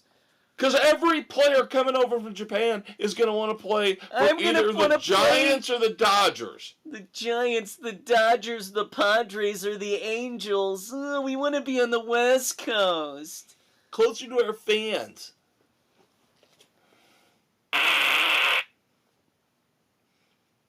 Now we have the issue with the Tampa Bay Rays to close out our discussion of baseball this week. And another example of how Rob Manfred and baseball do not understand how to run a business. Because again, Dave, we have to run everything. Nobody is trying to take lightly the damage that happened from the hurricanes that ripped through the southeastern United States. And particularly the second hurricane that damaged Tropicana Field. But this political maneuvering bullshit has got to stop. If you don't want the Rays, let them go. Say so. But we talked here within the last week or two about how much it would cost to fix the roof at Tropicana Field. And how there was hesitation. Well, now, the first thing is, at least for 2025, the Rays will move up and play at Steinbrenner Field, which was formerly known as Legends Field, right across the street from Raymond James Stadium. It's the home of one of the Yankees minor league affiliates. Nice stadium. Really nice stadium. A 1-year fix, that's fine. That helps. But now they can't figure out, are they going to fix Tropicana Dome for 2 years and then they rip it down? But here's the bigger news. And we fucking told you so. We told you so weeks ago this was coming. Delay on the vote again for final funding for the new stadium. Now the owners say you're pushing the opening from 2028 to 2029, creating cost overruns that we didn't agree to and we can't afford. So screw you. Either you get this passed and fixed now, or we're going to explore other options. There you go. So the politics down in St. Petersburg and Tampa Bay are going to cost them a baseball team. And you know what? Maybe they would be better off going somewhere else. Drawing better fans, bigger crowds, having more money to throw into the payroll. But we just talked about, again, year after year, the two biggest issues with baseball. Owners on the bottom end that won't spend money, and we've always said, make them spend money. Yes, minimum payroll. The NFL makes all their owners, there's a all cap 32 owners, and a floor. Spend money. I remember years back, Tampa Bay had no payroll. No, they had to sign people to stupid deals to meet the minimum payroll. Guess what happened? Things worked out. They drafted right. They end up getting Tom Brady, and they win a Super Bowl. It's possible to make it work, but baseball doesn't want to hear it. They don't get it. So that's problem number one. Problem number two is all of these areas and the stadiums where they don't go, where the teams are boring, where they don't bring in superstars. And then they wonder why we've got this beautiful stadium like we have in Miami, like we have in Pittsburgh. Gee, that's because by the time you get a player that your fan base is excited about, you trade them away to avoid paying them. We just talked 5 minutes ago about Paul Skeens. Does anybody in the fan base in Pittsburgh think they're going to have him in 5 years? Oh, hell no. Unless things drastically change. All right, now we're going to move on to NASCAR, and Dave is mad at me. Dave's mad at me because he didn't get a chance to research any of this. But that's all right. No, I don't like spontaneity. I don't like being surprised. I like to have a knowledge base. I just did not have time. You'll have fun with this. Okay? Some of it. All right, in terms of media, we've got some big, massive news all over the place. Dave and I mentioned weeks ago, we didn't like this new NASCAR media deal. We didn't like the fact that you went from Fox and NBC now to Fox and TNT and Amazon and NBC. You're fracturing everything up too much. Keep the damn streaming out of it. Today, Comcast announced they are, quote-unquote, spinning off all but one of their cable channels, putting them basically out there to be run as a completely separate entity, including the USA Network. So people are confused beyond belief. How is this going to work when NBC is one business and USA is another, yet they split the NASCAR races? Because I thought NBC owned USA. Not anymore. That's the whole thing. Comcast owns the whole conglomerate of NBC and Universal. And they've decided that even though their cable networks brought in $7 billion with a B, $1 billion in revenue, they decided to streamline their business model. Now they're keeping Bravo because Bravo has Real Housewives. They can't let go of the Real Housewives. Who watches that shit? Supposedly everybody, because NBC didn't let that go. Comcast said that stays. I know no one who watches that shit. But all the other, in terms of sports, USA and the Golf Channel are now off on their own. They're going to be run as a separate entity. So how does this impact NASCAR? They just signed a multi-year media rights deal, and now all of a sudden, NBC's one business and USA's another business. And they just announced, like a day before this, they just announced the networks and the start times for all the 2025 races. And half of them are on NBC and half of them are on USA. And guess what?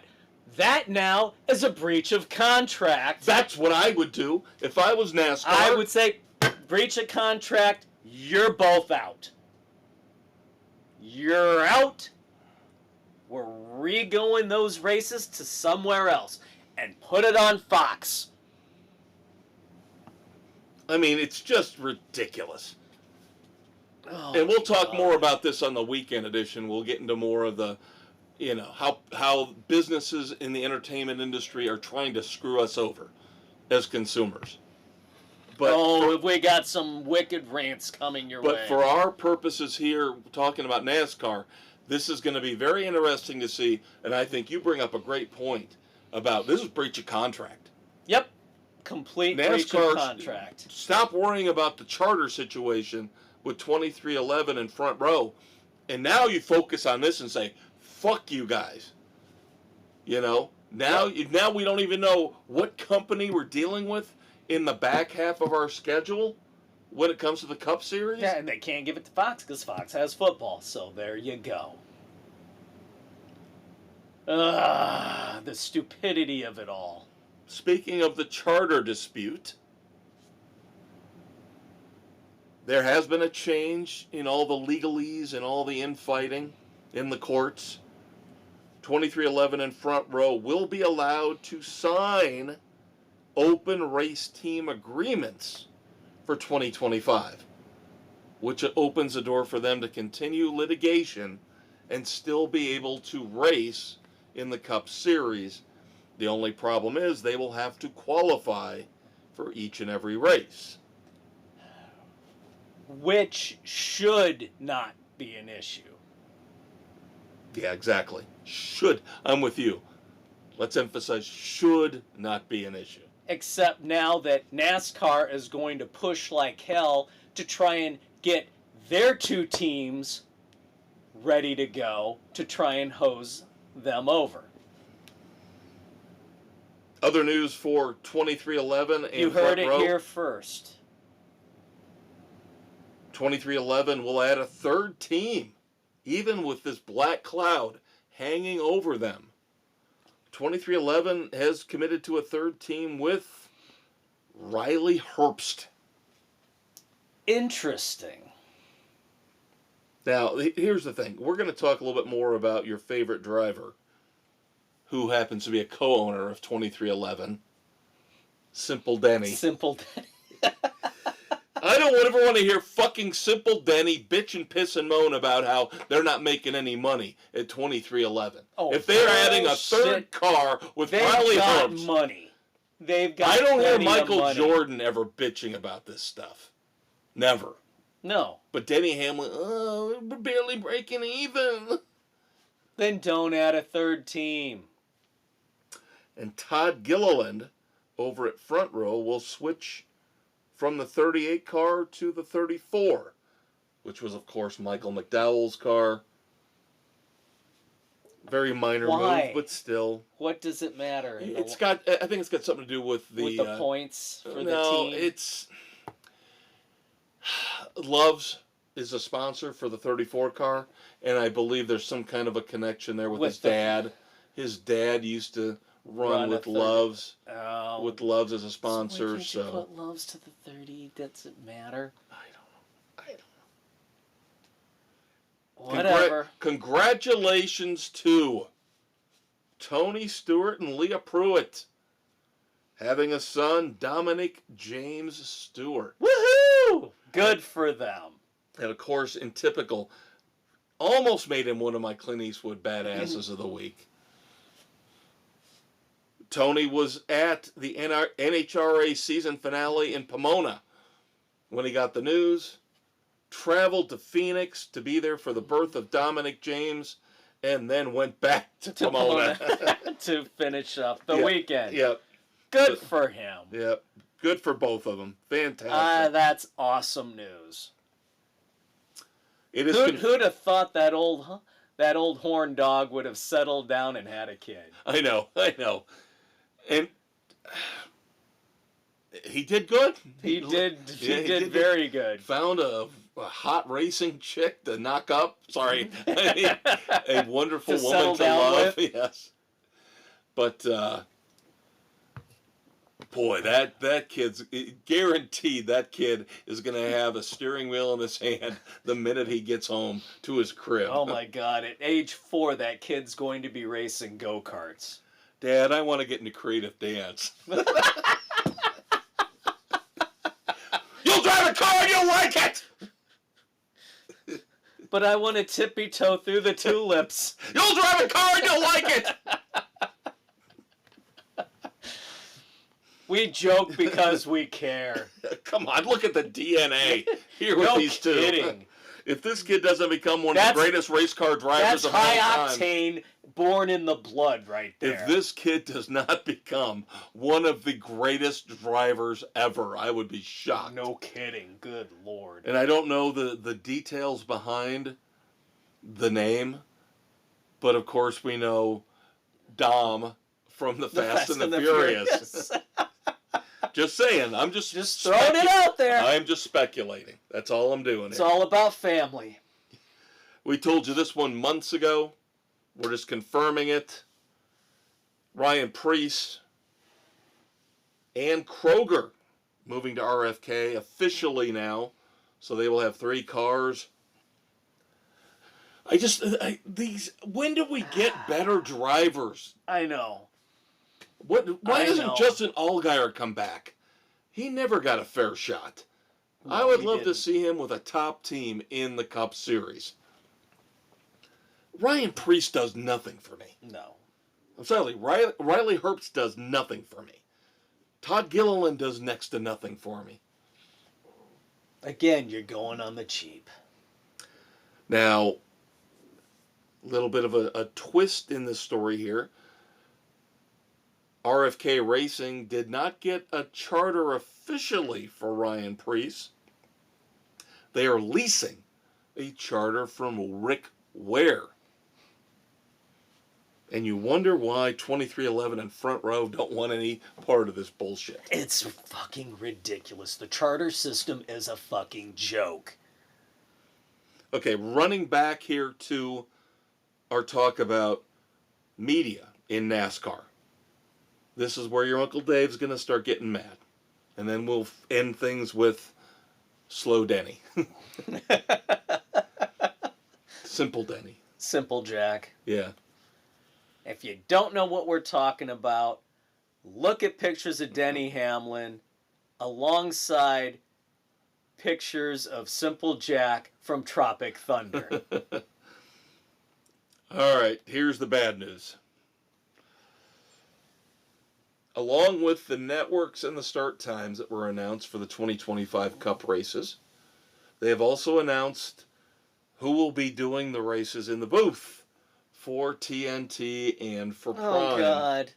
Oh, God. Well, we already know Dale Jr. Dale Earnhardt Jr. is going to be there. Adam Alexander will take over as primary. Yeah, you get ready for it. Even though he's still going to work for NBC. No! Not Steve Retard. Steve Letarte will take on extra duty, and he will also be in the booth for all the TNT and Prime races. No! We don't need Steve Retard. Not anymore. No, he's awful. He sucks. I can't believe this. That is the dumbest fucking decision ever. It's lazy. It's lazy. It's pathetic. You couldn't call Rusty Wallace or a former driver? My God, why don't you just give it to Dale Jarrett, for crying out loud? What is the obsession with they think that Steve Letarte is the greatest? He just thinks that he knows everything. And he doesn't stop talking. You know why? It's the Romo effect. Letarte and Romo are one and the fucking same. Yeah, and how long did it take before Romo wore out his welcome and people now can't stand him? Jim, it sounds like he's passing a freaking kidney stone when games get down to crunch time. Ugh. Hasn't anybody told him that's not how a professional announcer behaves? 4th and 1. Why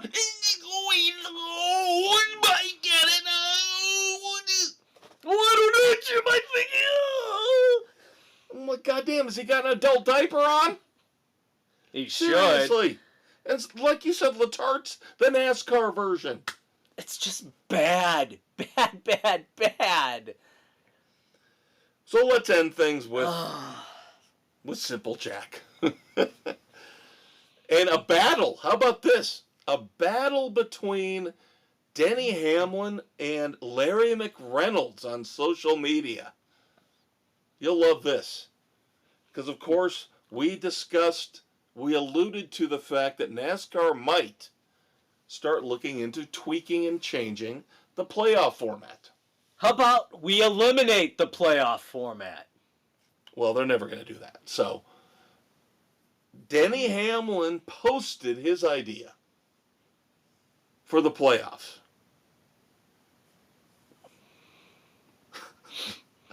Some of it's not half bad. But Larry McReynolds pointed out the obvious flaws, and of course, Simple Jack didn't like that. So first off, Denny Hamlin says, once the 16 cars make it to the playoffs, so we're still keeping 16, we start double regular season points for the rest of the races. The final 10 races, double points. What the hell good does that do? Let me get through the whole thing. Only 2 rounds. You run 7 races in the first round with all 16 drivers, and then you knock it down to 4. You run the final 3 races for points to get the title. Larry McReynolds points out, however, with the doubling the regular season points, you set up a very easy and obvious flaw in that you could have somebody who doesn't win a race. You're going right back to the flaws that you claimed forced NASCAR to start the playoff format in the first place. Nobody complained. Think about it. There was really no problem with that. Think about double points. If you win a race, you get 80 points. And if you DNF, you get from 1 to 2. So you go from 1 to 2. You go from 40 to 80 under Denny's plan. So if you DNF, you're done. Yeah, that's stupid. And Larry McReynolds said you're going to end up having a champion who doesn't have to win a single race the entire year. And Denny goes, well, we already had that happen under the current format in the Truck Series back in 2019. You can find an exception to any fucking rule. One time, Matt Kenseth won on consistency.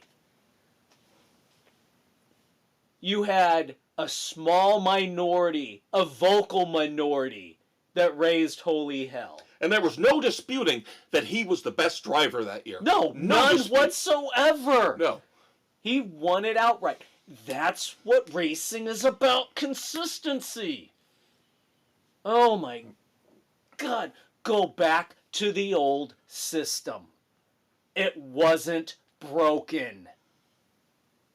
And You've made it so fucking convoluted. I'm telling you, pathetic. they are going to find a way to screw this up. They already have. They're going to, no, but they're going to make it worse. They're going to do something like Denny Hamlin suggesting. They're going to do something where they're thinking they are going to give themselves credit and pat themselves on the back for being forward thinking, and they're going to make it even worse. Because they're idiots, and we have to do everything. The only suggestion I saw that makes sense, which we've talked about, is stop with the automatic qualifying with a win. Yeah, no more winning in. You take the top 16 on points, period, end of discussion. Isn't that what it used to be? At least when they had 12? I don't even remember. It was top 10 on points, and then the first two after that had the wins. When they had 12. Yeah. And then they expanded to 16. And then they did the winning in. Yes. There was no point in holy hell for Harrison Burton to be in the playoffs this year. No, as much as I hate Bubba Wallace, as much as I can't stand him, he deserved to be in the playoffs more than Harrison Burton did. Exactly. And Chris Boucher. Yeah. No, that just... Stop the winning in and just run it straight points. All right, should I tell the kids the bad news right now? As we've still got about 20 minutes left. Sure. For one of the very few rare times ever in the history of Sports Frenzy 2.0, we have no sports dumbasses this week. None. Zero. Zilch. Not a nil. So we're going to just carry right through with everything else we got, do a moment of silence, and then peace out until Saturday morning. And I do have a couple badasses, by the way. So positivity. We're all about positivity this week. Let's talk about basketball. My Magic, my Orlando Magic, how about turning things around in the face of adversity? They lose Paulo Banchero. Things are looking awful. Things are looking terrible. And then they go on a 6-game winning streak. They are now 9-6, right in the middle of the mess that is the Eastern Conference. Speaking of the Eastern Conference, Cleveland finally loses to the Celtics. Very appropriate. Yeah.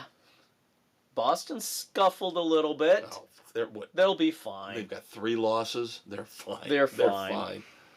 I think the East only has 4 teams that are above 500. Yeah, it's... And I think the West has 11. A little bit of a disparity there. Just a little bit.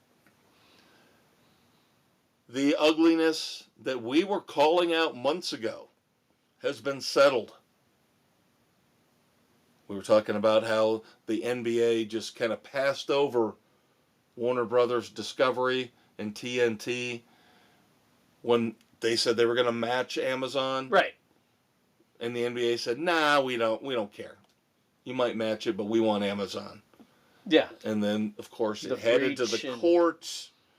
And now, of course, we've had a settlement. Oh, really? Yep. Warner Brothers Discovery will have an 11-year, what sounds like a highlights deal. Basically access to all of the NBA highlights so they can put together shows and packages. Whoop-de-fucking-do. But here's the kicker. This is where they're getting the money. They get to keep production rights to Inside the NBA with Charles and Shaq, Kenny.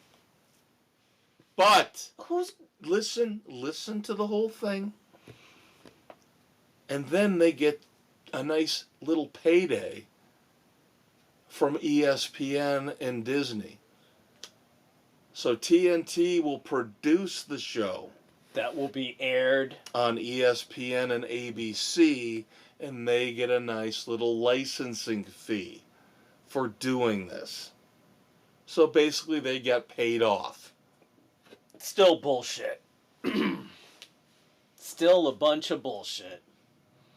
Well, Disney wins in the end. Yep, the fucking rat always wins. So now, We need the world's biggest rat trap. yep, so now Shaq and Charles and Kenny will be on all the Rats sports channels. But Warner Brothers Discovery get a nice little kickback for it. Well, there we go, I guess. In the WNBA, the Dallas Wings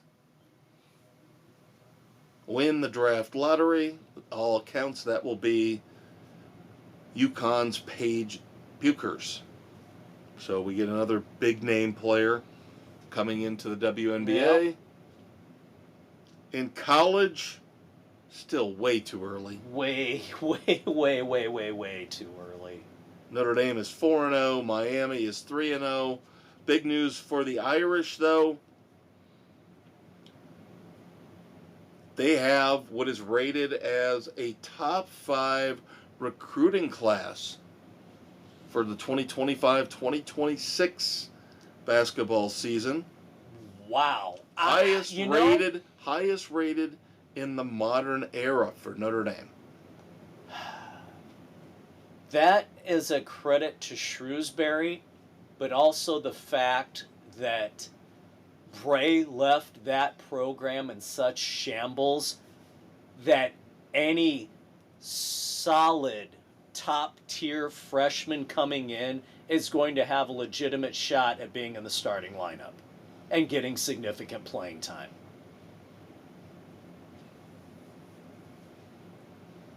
Do you want to tell the kids about the Blackhawks as we move on to hockey? Yeah, as touted last week, I think it was, that they were sitting on 13 points and were not in dead last. Well, guess what? This week they're dead last and still sitting on 13 fucking points. Couldn't have said it better myself. All right, positivity here. Positivity. I have 2 Clint Eastwood badasses of the week. And this is a guy I normally don't like. He's going to go to the Hall of Fame, but I have to give him credit. The only player in NBA history to ever record 200 triple-doubles. Congratulations to one Russell Westbrook. Cannot take that away from him. It's impressive. Now this one I think you'll like, Dave. You'll appreciate this. Kudos to Breakfast Ball, by the way, my new favorite morning show with our boy from Chicago, Danny Parkins, along with Craig Carton and Mark Stink Schlereth. Great show. 90% football, that's why I love it. Danny's starting to find his way. Yes. He's settling in. He rode a bike around the stage this morning in reference to Deion Sanders' kickstand reference. Yes. Showing how easy it is to kickstand up and move. Move from Colorado to Dallas. Wherever.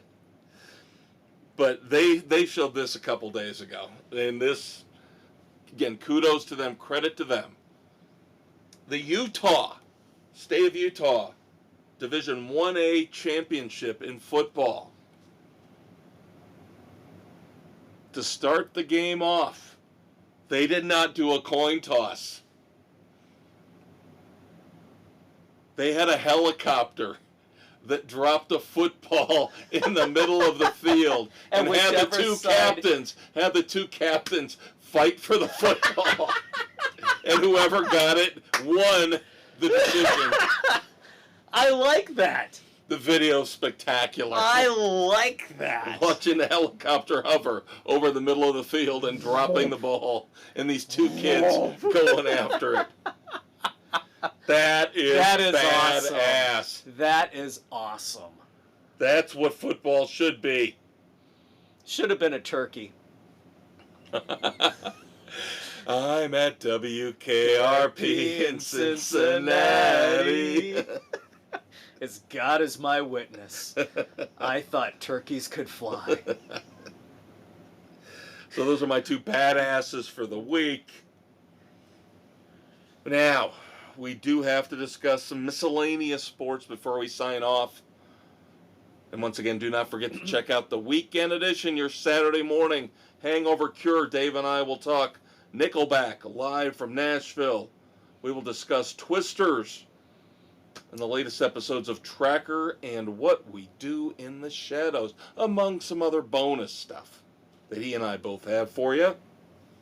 But we do have to discuss this Mike Tyson Oh my God. fight. All right. Where do you start? I have so many notes on this, it's ridiculous. How was Netflix not ready for this? I couldn't make it through the second round.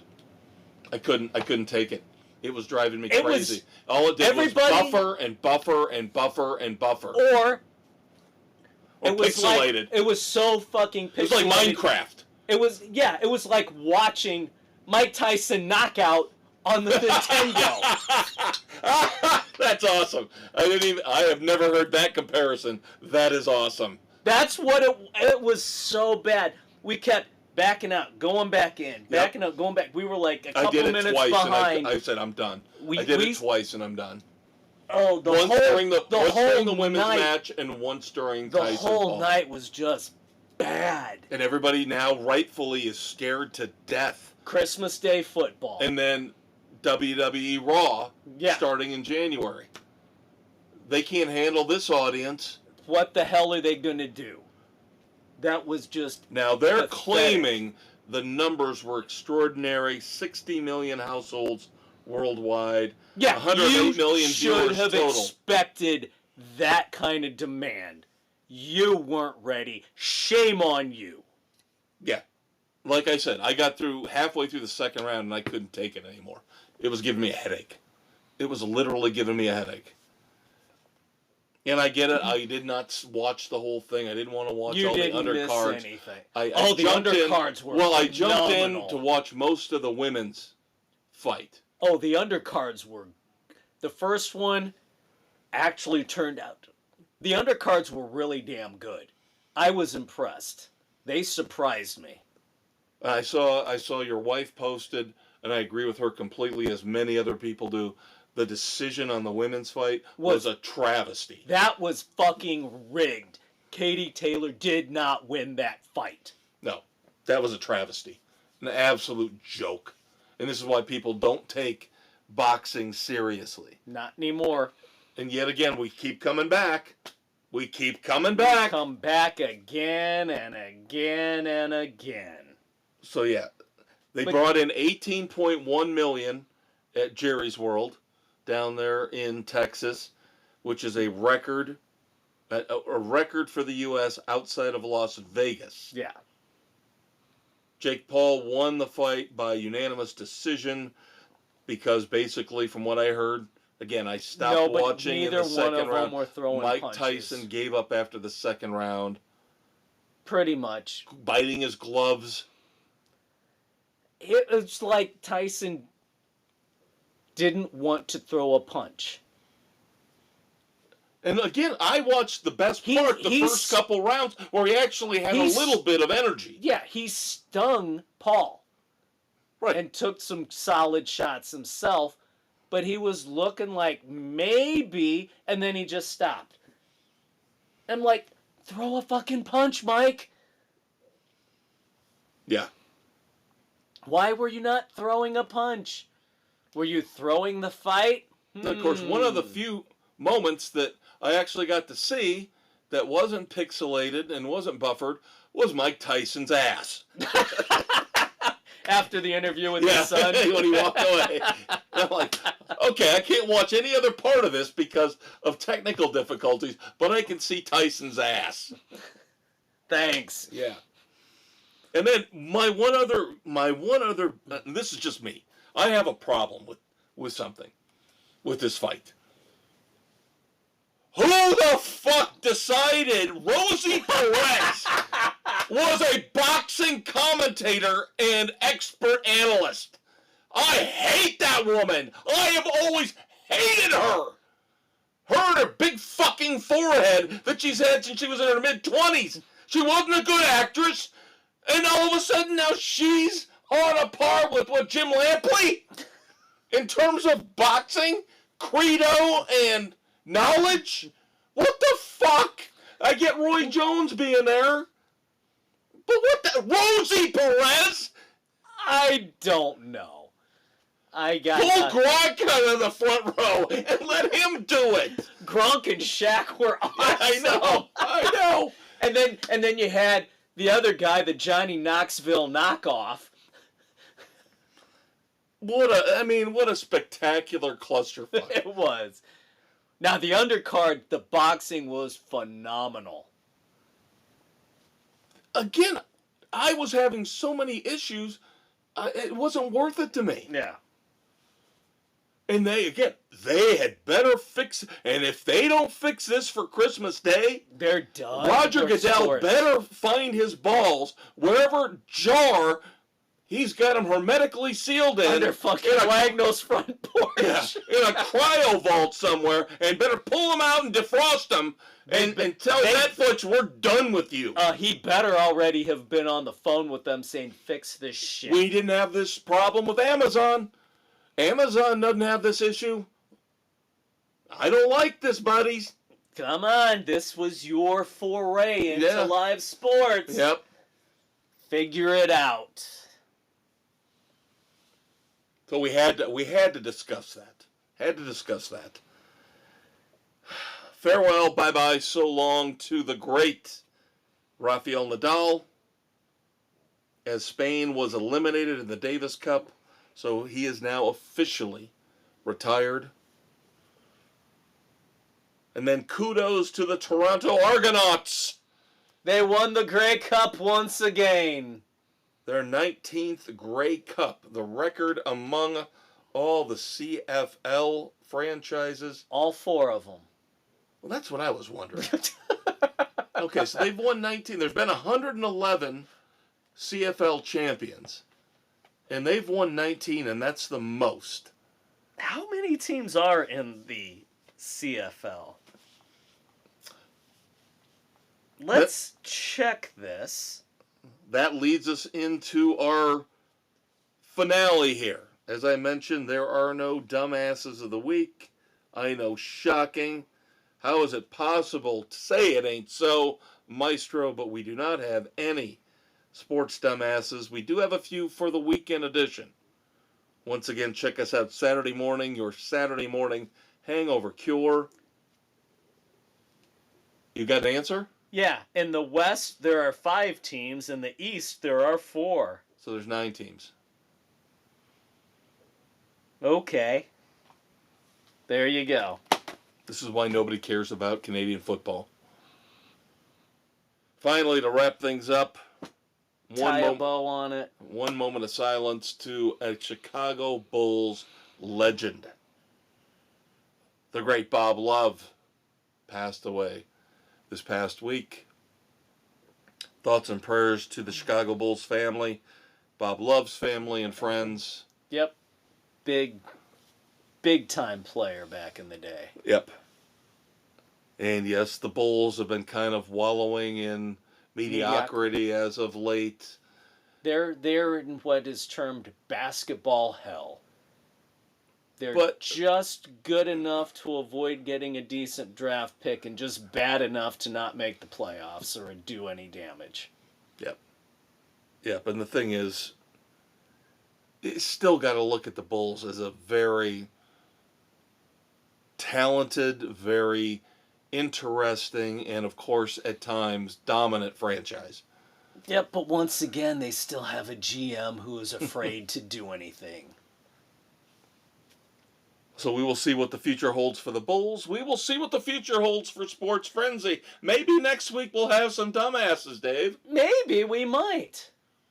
But until then, that's your Uncle Dave. That's your Uncle Kev. This has been Sports Frenzy. And trust me, your Uncle Dave and I will never come to blows. But if we did, it would probably be just like Tyson and Paul, because we care so much about each other, we'd probably never throw a punch. Why are you looking at me like that?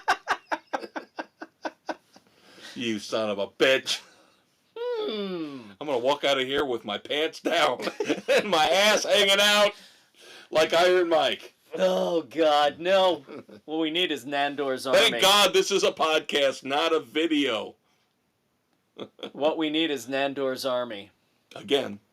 Weekend edition, baby. But until then. Say goodnight to the kids, Kev.